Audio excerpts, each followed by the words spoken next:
মুখও খুলেছে। এবার এবার নদীর ধারে গর্ত করে যত্নে সাজাই কলস ভরে। এটাই তো ঠিক বুঝতে পারছি না।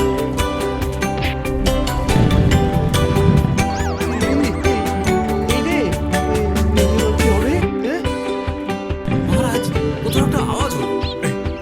আওয়াজটা কোন দিক থেকে হলো? চলুন সামনে এগিয়ে যাই। আমার মনে হয় আওয়াজটা সামনের দিক থেকে এলো। আমারও তাই মনে হলো। তবে কি মন্ত্রীমশাই লাল পাথরের হদিশ পেয়ে গেছে? আমাদের চোখে পড়লো না, অথচ মন্ত্রী মশাইয়ের চোখে পড়ে গেল। আসলে আমরা কথা বলতে বলতে গেছি, তাই নজরে পড়েনি।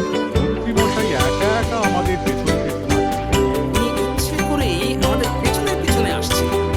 যে একা গুপ্তধন নিয়ে যেতে চেয়েছে, এখন কোথায় আছেন কে জানে।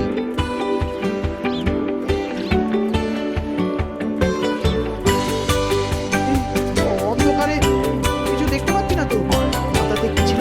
হ্যাঁ, কি ছিল? এথায় ওথায় ছড়িয়ে যাহা, অন্ধকারে জলে তাহা, ঢুকলে চক্ষু ঝলসে যাবে, হাতের কাছে ঘন্টা পাবে।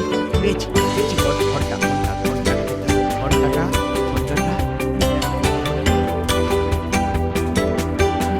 হাঁটা হলেই দেখা যাবে লাল রঙের এক পাথর পাবে।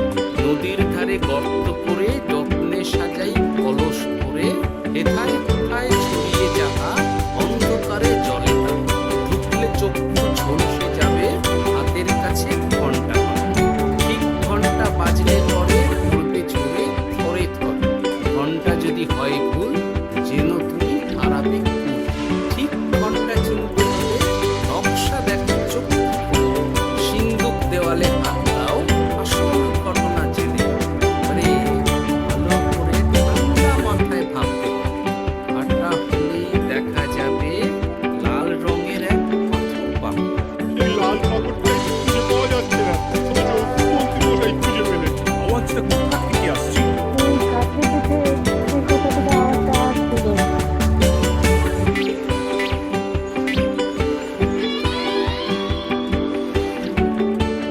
এই তো, এইটাই মনে হয় সেই লাল পাথর।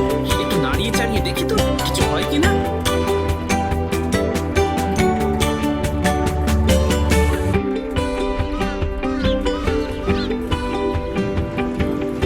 এই তো, কাজ হয়েছে। এই তো সুড়ঙ্গ। আপনারা নিচে নামুন। আপনারা কি দেখছেন সেটা বলবেন মহারাজ। সবাই যদি নেমে যাই, যদি কোনো কারণে সুড়ঙ্গের মুখ বন্ধ হয়ে যায়, তাহলে আর আমরা বাইরে বেরোতে পারবো না।